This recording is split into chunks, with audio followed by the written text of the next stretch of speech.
Hi and welcome back. Today I am enameling some copper cups. Now this first one I'm starting on here already has a enameled layer of foundation white so that I can add other colors on it, especially transparents, and get a true color from those.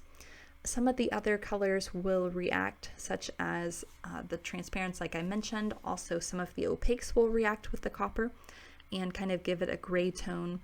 And so when that happens, you either have to start with a foundation white like I did here, or another way around it is just to add an extra layer of that color or an extra thick layer.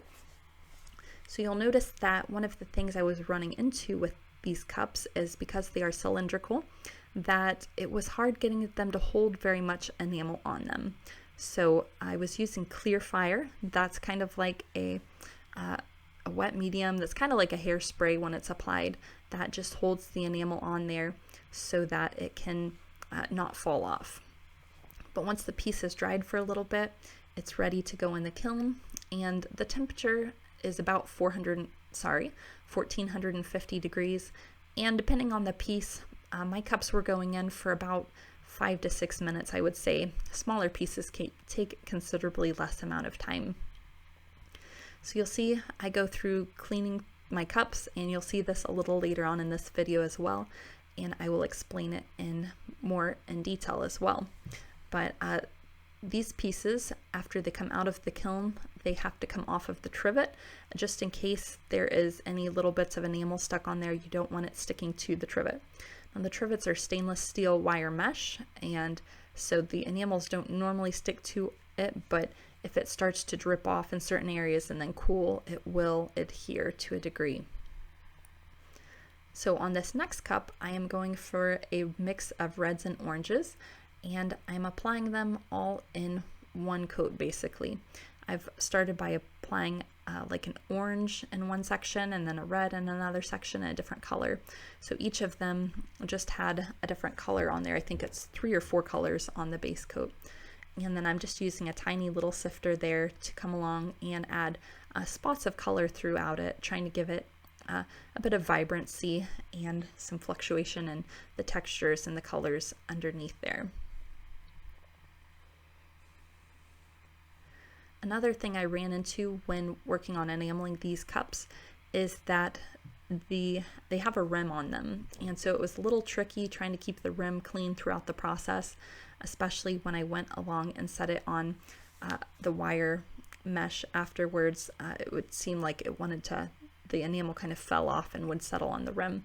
So it took a lot of brushing to try to keep that clean. And these are spun cups I was able to find on the internet and purchase, and they worked out really well. I maybe say if you did something like this as well, maybe get one without a rim.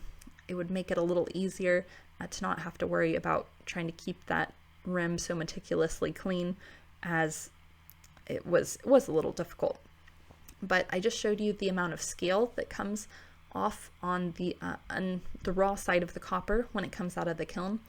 And so before you even put it in the acid bath, it's good to go ahead and give it a rinse off and a scrub with a Scotch-Brite pad. That way it just cleans it up a bit and your acid bath won't get so murky.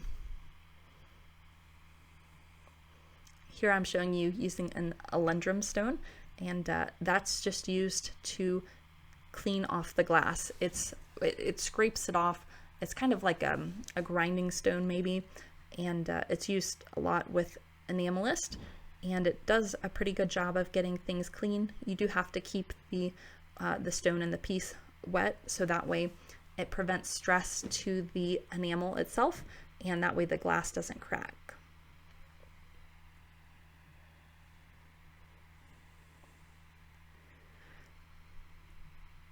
Some of these clips here are the my last day of class that I was doing, and I did this at the Middletown Art Center here in Ohio.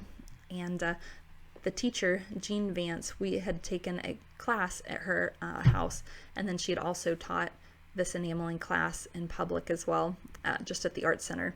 And it was a really great experience for getting to try out a lot more enameling, having all the materials provided, and having an instructor there where you can ask technical questions and get some advice. And really does take a lot of time off the learning process by just being able to have someone show you the way. So here is how my cups had come out as they finished, and let me know down in the comments below what your favorite was, whether you like the red, the green, or the blue the best. And I hope you enjoyed this video and learned a little bit along the way. And if you've given any enameling a try, let me know below. And check out my other enameling videos too if you're interested. I'll put a link to those as well. So thank you for joining me. I hope you have a wonderful day.